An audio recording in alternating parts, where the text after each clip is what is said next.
Gente, hoje a gente está aqui no evento da Fever, comemoração dos 10 anos, comemoração também ao Dia do Médico, e a gente resolveu trazer um case de sucesso. Então, seja bem-vinda, a doutora Daniela Fukumário, dermatologista de Chapecó, e hoje ela vai contar todos os pulos do gato, os insights dela aqui pra gente. Obrigada pelo convite, né, Sabrina? Finalmente consegui vir nas comemorações da Fever.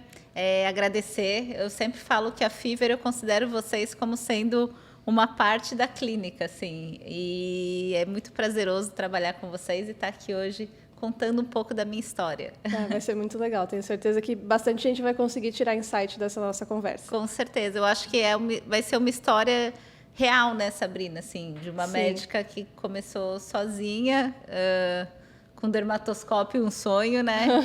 E foi trilhando o seu caminho. Sim. E para a gente começar, eu queria que tu contasse, eu sei da tua história, né? Mas como que foi começar em uma cidade, porque tu é de São Paulo. Isso. Como foi começar do zero em uma cidade nova, que tu não conhecia muitas pessoas?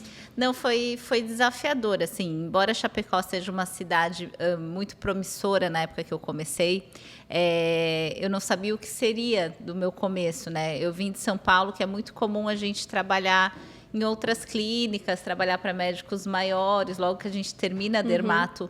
E eu optei em Chapecó por já começar fazendo a minha própria clínica, né? Então, foi o desafio de começar numa cidade que eu não conhecia, eu não sabia como seria a minha aceitação. E é aquilo, eu acho que todo começo do médico a gente abraça tudo, né? Então, no começo eu operava, eu fazia doença de pele, eu estava em todos os convênios da cidade, mas ali eu acho que eu já tinha um diferencial. Eu optei por comprar minha primeira tecnologia. Eu lembro até hoje que foi uma luz intensa pulsada. Que eu já comprei, na verdade, quando eu estava terminando a dermato lá em São Paulo, que eu falei, eu quero praticar bem esse aparelho para chegar em Chapecó já sabendo dominar uma boa tecnologia. Então, eu acho que isso foi um dos grandes diferenciais ali no começo. No teu início. No meu início. E eu sabia um pouco que eu gostava muito dessa parte de estética, que era um público que eu queria nichar. Então, desde o meu início ali, eu procurava sempre ir nos congressos mais voltados à estética, eu procurava me especializar mais naquela área da dermatologia que na época estava começando. Então, eu acho que descobrir o caminho que eu queria seguir e me posicionar nessa direção, no começo foi essencial, acerto, né? Com certeza. E tu considera que a luz intensa pulsada é uma tecnologia assim, que todo médico precisa ter quando está começando? Ou tem alguma outra que tu considera hoje? Eu acho a luz intensa pulsada uma tecnologia que ela é barata e ela é muito versátil, né? Porém, ela é uma das tecnologias mais traiçoeiras. Você tem que saber operar muito bem.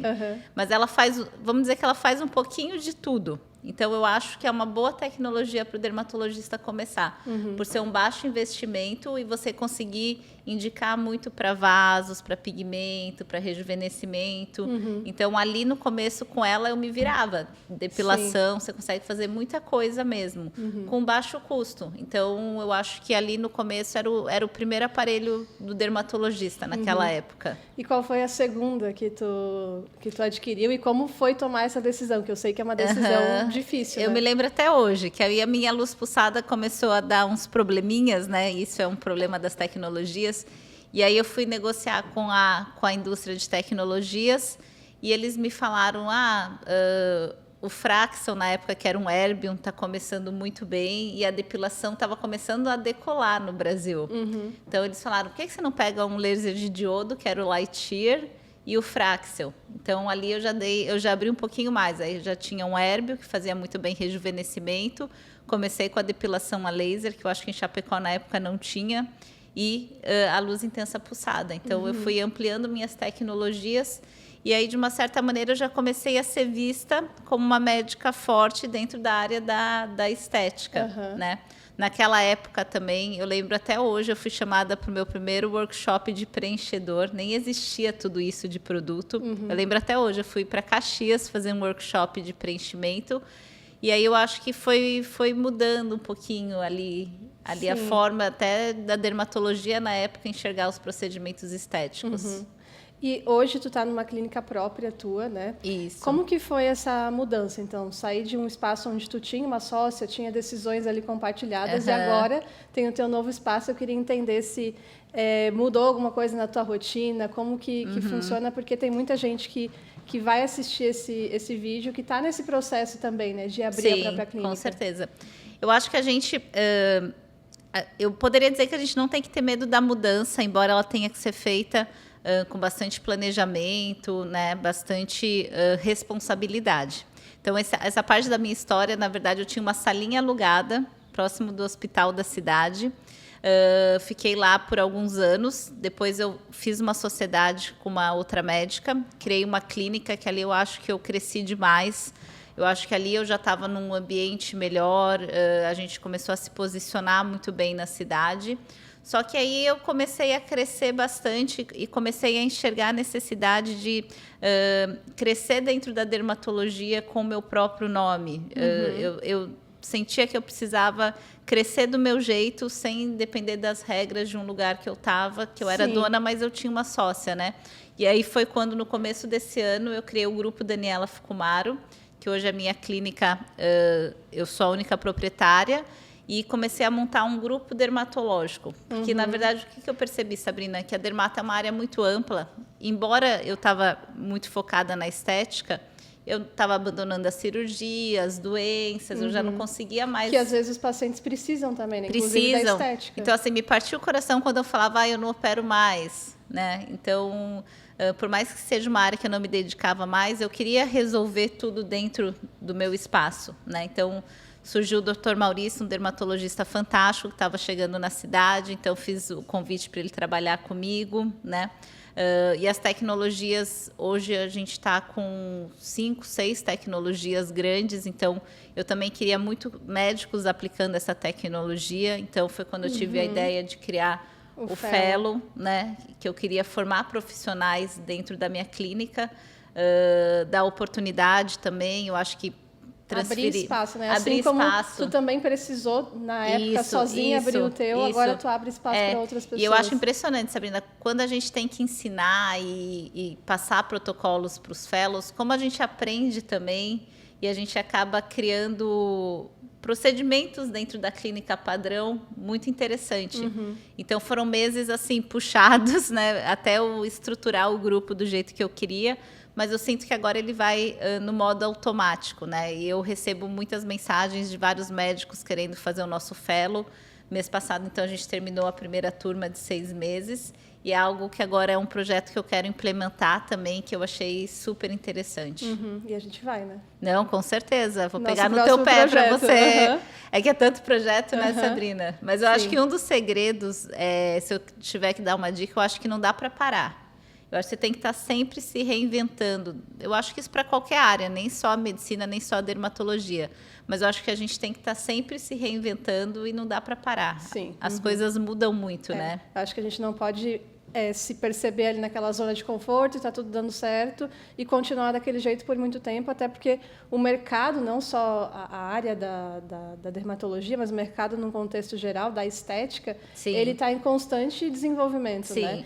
Então, a gente precisa realmente estar olhando sempre para frente, fiz essa ação, fiz esse projeto, deu super certo, mas agora o que eu vou fazer de diferente? E eu acho que eu e a Fever, eu acho que a gente consegue trabalhar muito bem as duas partes, que eu acho que o marketing é muito importante, o posicionamento na rede social. Você uma vez me falou uma coisa que me marcou muito, que você tem que ser na rede social que você é no dia a dia na tua clínica. Não adianta você se posicionar de um jeito na rede social, eu sou a expert da dermatologia, a minha clínica é maravilhosa, e o paciente chega lá e tudo aquilo não combinar com o que eu sou na rede social, né? Eu nunca me esqueço que uma vez você falou isso. Então, acho que hoje em dia o médico tem que se posicionar muito bem na rede social, ele tem que estar atento às tendências, e isso não tem problema nenhum, mas ao mesmo tempo a gente tem que fazer dentro do consultório, na nossa sala, ciência, fazer uma dermatologia bem feita, tomar cuidado com os modismos dentro da ciência também, E essas duas partes, elas podem conversar. Eu acho que a gente faz muito bem isso, Sim. né? Mas com responsabilidade. Eu acho que um dos segredos da primeira pergunta ainda, de como foi começar numa cidade nova, eu acho que você tem que ser bom no que você faz. Eu acho que você tem que ter uma boa relação com o teu paciente, empatia, respeito, se atualizar. Isso eu acho que nunca saiu de moda, né, Sabrina? Isso é algo que a gente tem que ter constantemente. Mas, ao mesmo tempo, nada te impede de ter um bom marketing, de fazer boas ações para o teu paciente, de oferecer um café bacana, oferecer um ambiente legal, né? Uma experiência diferenciada. Eu acho que as coisas precisam estar conectadas, Com certeza. E, inclusive, falando de rede social, eu lembro que quando a gente se conheceu, era um grande dilema na tua vida, porque tu tinha duas contas, né? Uma conta profissional abandonada e a conta pessoal que ela tinha mais movimentação. Conta como é que foi esse processo de migrar para uma só. Eu sempre tive muito medo. E naquela época o Instagram, né, que era a grande rede social do momento, estava começando a bombar, assim, e eu tinha muito medo da minha imagem como médica, né? Justamente porque eu prezo muito por essa coisa da seriedade, de oferecer algo que tenha credibilidade para o meu paciente. Então eu pensava, meu Deus, meu paciente vai me ver na piscina, meu paciente vai me ver em casa, malhando. E eu lembro que você falou, você precisa humanizar essa médica, você precisa humanizar essa médica, que é importante. E eu lembro até hoje que aí começou a pandemia e aí a gente não tinha mais vida pessoal, a gente não tinha muito congresso para ir. Eu falei, meu Deus, como eu vou alimentar duas contas de pijama em casa, né? E aí foi naquele momento que eu desfiz de uma das contas e juntei as duas contas em uma. E isso realmente foi fantástico. Eu acho que hoje, por exemplo, as pacientes perguntam do meu filho, combino de jogar tênis com elas, pádel, viagem, me pedem dica de restaurante, de lookinho, e não tem nenhum problema nisso. Isso não me faz uma médica melhor ou pior, muito pelo contrário, eu acho que eles enxergam o ser humano no médico. E eu acho que é isso que te conecta também e te faz ter essa comunidade de pacientes, que é uma coisa que eu vou te perguntar também, essa comunidade de pacientes tão forte, né? Que hoje é algo que a gente vem estimulando muito com as clínicas, com os médicos, mas é difícil para quem nunca alimentou. E foi algo que eu acredito que quando tu tomou essa decisão de fechar outra conta e começar aos pouquinhos, porque não foi fácil também, né? Humanizar, isso te aproximou dessas pacientes e fez ainda elas ficarem até com mais vontade de ir eu acho que é onde eu tinha tanta resistência, foi algo muito bacana. E aí, o público da dermatologia é predominantemente mulheres, e eu acho que você atrai um público parecido com você. Então, é um público que a gente super conversa. Então, é muito legal essa troca que eu tenho com as pacientes. E até algumas nem são pacientes, são só seguidoras, e a gente conversa muito por ali. E é algo muito, muito legal, assim. E é interessante a gente ver como hoje eu diria que assim, o pulo do gato da rede social é justamente isso, tu se posicionar para atrair o perfil de paciente que tu gostaria de atender. E quando tu tem esse posicionamento que ele é coerente com quem tu é, tu não está criando um personagem ali na rede social e eu chego no consultório é uma outra pessoa, né? A gente consegue atrair esse público e quando essa paciente chega no consultório, ou às vezes ela nem chega, como é o caso dessas seguidoras que tu fala. Às vezes são pessoas que nunca consultaram, mas estão ali te indicando para outras pessoas que vão para o consultório. Isso torna até o nosso trabalho do marketing, às vezes, difícil de mensurar, né? Tá, mas o que está dando resultado? Porque não existe um pilar no marketing, né? Existem vários. E a rede social hoje é um pilar muito forte. O boca a boca passa pela rede social. Então, precisa ter essa coerência com quem tu é na vida real, com a forma com que tu se posiciona no digital, e essa clareza de que os pacientes que tu está atraindo são pacientes bons, porque tu está se posicionando da forma certa, né? Sim, eu tinha essa resistência justamente pelo contrário, e eu acho que foi uma virada de chave impressionante, assim. E Chapecó é uma cidade também que não é uma cidade tão grande, então a gente conhece as pessoas no dia a dia também, né, Sabrina? Então, eu acho que eu consigo o profissional, a rede social e a vida pessoal, eu acho que as três conversam, estão equilibradas, porque sou eu, né? Então, aí eu levo isso com leveza, com tranquilidade, eu não preciso me montar, não preciso forçar algo, me expor demais, né? Na época, fazer dancinhas, tudo, não é necessário, né? Não é isso que é a exposição, né? E, inclusive, até um feedback para ti, tem muita gente que se inspira em ti, que chega para a gente, inclusive fala, eu conheço ela, eu estudei com ela, ou eu sigo ela, e eu acho muito legal, eu quero trabalhar como ela, eu quero me posicionar como ela. Ai, que bacana, eu fico feliz. Mas isso é natural, assim, da minha parte. E muita gente também me procura e pergunta quem é meu marketing. E aí, às vezes, até gente que não é da área médica, eu já te falei, né? Sim. Falo, Sabrina, vou te passar o manda telefone. Aí, eu tenho que falar não para a pessoa. Você que fale o não. Mas muita gente também pergunta. Então, eu acho que é uma combinação, né, Sabrina? Eu imagino, entre o profissional e a agência, não, né? Isso é muito importante, né? Não é a agência que faz o médico, o médico precisa ter essa sinergia, né? A gente precisa se dar bem, a gente precisa ter o mesmo perfil. E eu acho que até recentemente a gente teve um exemplo ali da criação do grupo Daniela Fukumaro, né, Sabrina? Que, por exemplo, você e até a Bela, que é a minha arquiteta, eu acho que funcionou tudo muito junto, né? E isso que ficou tudo numa mesma linguagem. Então, o ambiente também tinha que estar combinando com a marca que foi criada com a médica, né? Então, na verdade, a gente teve que criar um grupo até maior em relação a isso, porque o espaço físico também não podia estar destoando do que a gente pensa, né? Então, eu acho que se é que eu posso dar uma dica, eu acho que tudo tem que estar conversando muito bem, né? Sim. Não, e isso só acontece, a gente só conseguiu esse resultado justamente porque a gente teve essa abertura, tu ao longo de todos esses anos, de criar, que permitiu que a gente criasse esse bom relacionamento, a ponto de quando chegar no momento de a gente ter que criar uma clínica do zero, pensar no nome, pensar numa identidade visual, pensar no interno de clínica, a gente não trabalha em pontas isoladas, né? A gente trabalha junto. Eu sou uma pessoa, de uma maneira geral, eu costumo confiar muito no profissional que faz isso, né? Então, eu acho, na minha opinião, que se eu tenho a Fever tem que me dar o norte, me guiar, e eu tenho que obedecer um pouquinho, mesmo que às vezes eu falo, será? Né? Mas eu acho que, senão não teria vocês, né? Sim, isso é importante. Eu não sei se todo médico é assim, né? Não, vou virar entrevistadora. não sei como funciona isso, né? Mas eu gosto muito, às vezes eu até penso, será? Né? A própria camiseta agora do Def Summer, o nome do Def Summer, eu falei, será? Falei, não, mas vamos na da Fever, né?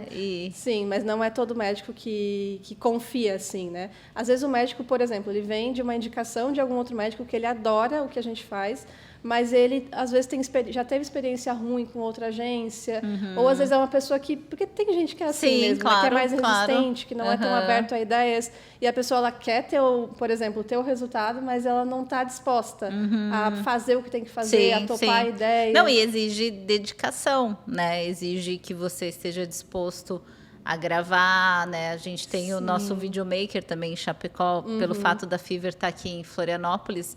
Então, lá tem uma pessoa que faz as minhas imagens, então você tem que ir, tem que gravar, né? Seguir um cronograma. Eu acho que são coisas que demanda do médico, né? Mas que eu acho que hoje em dia é muito importante. Sim. Assim como o médico que precisa dedicar um tempo da vida dele ali para fazer a gestão do consultório ou da clínica dele, precisa dedicar esse tempo também para o marketing. Claro. Inclusive, tu fez isso, né, no teu ali, quase entrando em trabalho de parto, você estava gravando conteúdo, deixando tudo pronto.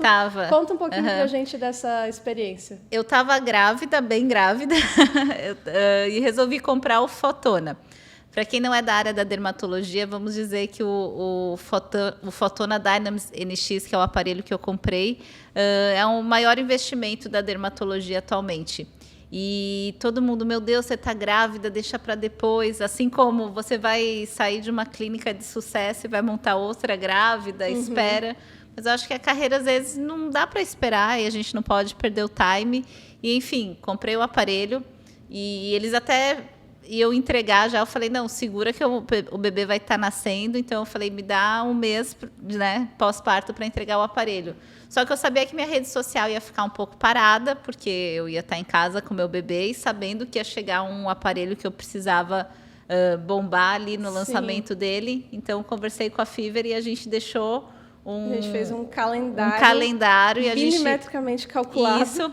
E a gente contou toda uma história, toda uma narrativa da chegada do laser, um mistério. A gente fez conexões entre a chegada do laser e a chegada do meu bebê, né? Sim. Então, as pessoas acompanharam, foram vários episódios meu Instagram ficou muito movimentado, mesmo eu estando parada. Acho que foi uma das épocas que ele entregou mais. E a gente não podia fazer nenhuma festa de lançamento, nada, porque eu estava pós-cesárea.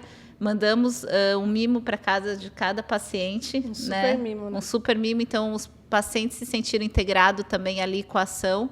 E eu achei que foi uma ação, estava até conversando com você, né, Sabrina, que foi um sucesso, assim, e muito bem planejado, e não foi real time, né? A gente deixou gravado meses antes. Antecedência. Isso. Não, e isso é interessante falar, porque não é só também adquirir a tecnologia e tô com ela no consultório e agora os pacientes vão comprar. A gente precisa pensar também na narrativa, como eu vou apresentar isso para o mercado, como eu vou apresentar isso de uma forma diferente para o mercado. Claro. E eu acho que a dermatologia mudou muito, né, Sabrina? Então, hoje o paciente ele tem muita informação e a própria indústria, tanto farmacêutica quanto de aparelhos, ela se vende muito sozinha, né?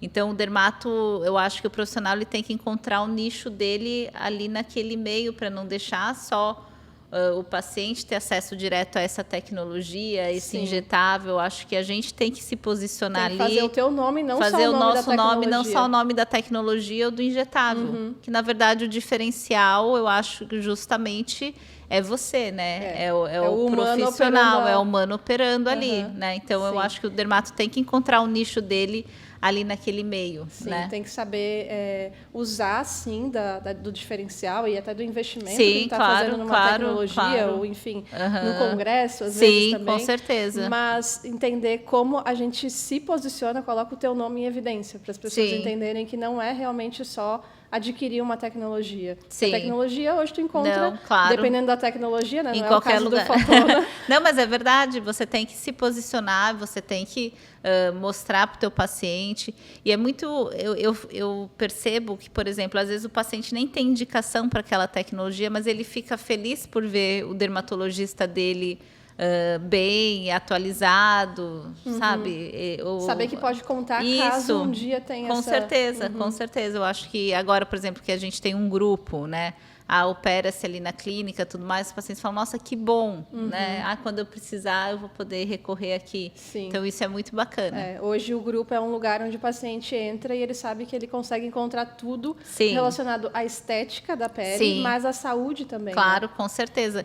Que eu acho que era algo que eu queria voltar um pouquinho para a essência da dermatologia, justamente para me diferenciar, né? Porque eu sou dermatologista, sou uma médica dermatologista e eu não posso me perder em meio a tudo isso, né? Inclusive foi o slogan do nosso lançamento do grupo, né? A dermatologia como ela deve ser. Foi. Então eu acho que acabou que hoje, com tudo que aconteceu na área da estética, né, a banalização, eu acho que voltar à dermatologia também foi um passo muito interessante. Sim. Para mim, quem vê de fora pode até achar que foi retroceder, mas pelo contrário. Na minha opinião, acho que foi um avanço no cenário atual. Né? Entregar para o paciente o que ele precisar, inclusive saber, né, ter um espaço, ter profissionais capacitados para saber, inclusive, tratar caso aconteça uma intercorrência. Claro. A intercorrência pode acontecer com qualquer um. Com né? certeza, e aí a gente ter um espaço onde a gente só está vendendo o lado bonito da coisa e a gente não consegue resolver quando algum problema acontece, é difícil, né? Eu não sei se você tem essa visão, né, Sabrina, mas eu acho que sim. Hoje em dia é muito fácil você virar uma autoridade em algum assunto na rede social, né? Muito mais fácil que antigamente. Quiser me falar, você vai mudar seu Instagram, você vai ser a doutora Pele, não é verdade? E a gente vai patrocinar, a gente vai fazer não sei o quê, e daqui a pouco eu posso nem ser dermato, posso não ser nada, mas eu vou ser a doutora Pele, né?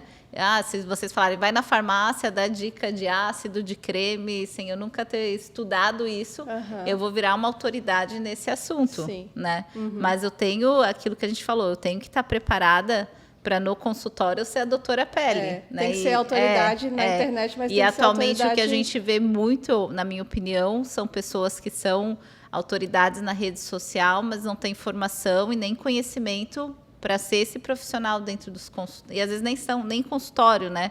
Então, por isso que a gente tem que crescer na rede social, a gente tem que crescer no marketing, mas, ao mesmo tempo, crescer na teoria, nos estudos, nas tecnologias, tudo mais, né? Não abandonar, né? E eu acho fazer um marketing ético, se a gente pode dizer assim, né, Sim, Sabrina? Assim, não que enganar é um paciente, não enganar um seguidor.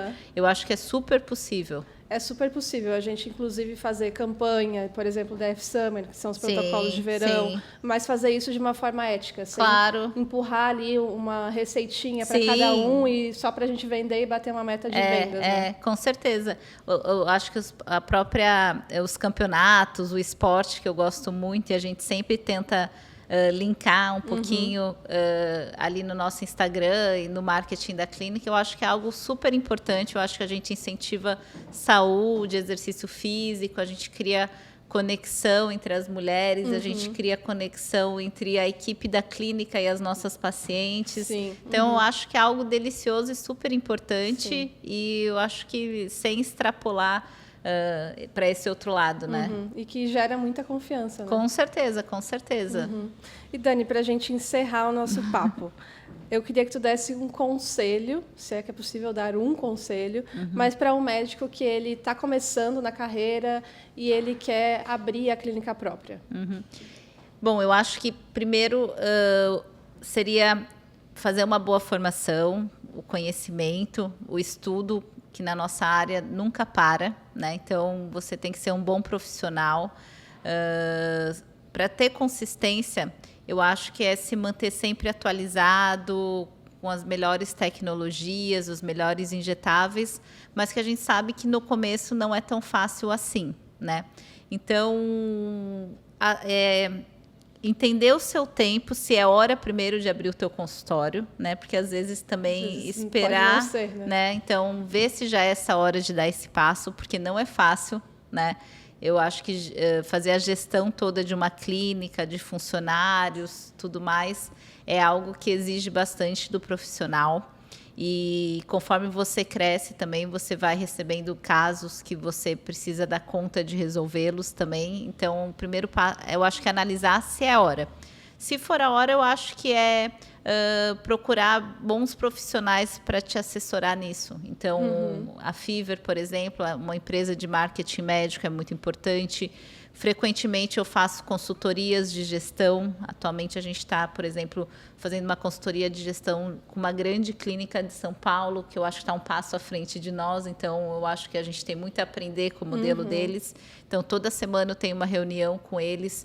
Então, eu acho que é tentar ver esses cases de sucesso e absorver como eles chegaram ali, como eles fazem essa gestão. Então, eu acho que marketing, gestão, uma boa formação e uma boa equipe. Sim. Eu acho que talvez esses sejam os 4 pilares.